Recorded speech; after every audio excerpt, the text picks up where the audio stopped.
Эти слова из песни звучат в фильме, который показали 23 февраля по Первому каналу.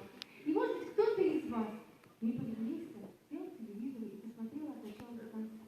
Но мне кажется, самое удивительное, это когда смотришь на лица своих родителей или бабушек и дедушек, которые смотрят этот фильм. Дело в том, что, ребята, нам, нашему поколению, достали в живых многих ветеранов.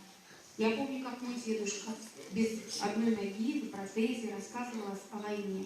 Я помню, как мне показывали похоронку. 4 мая 1945 года погиб другой мой дедушка. У вас гораздо сложнее ситуация. Вы очень мало видите в глаза настоящих героев. Людей, для которых слова «Родина», «Отечество», «патриотизм», «свобода» — это не просто слова из учебников или из фильмов. Это жизнь, которой они посвятили свое время, годы своей жизни. И недавно в фильме, о котором мы сегодня уже сказали, «Офицеры», звучит такая фраза.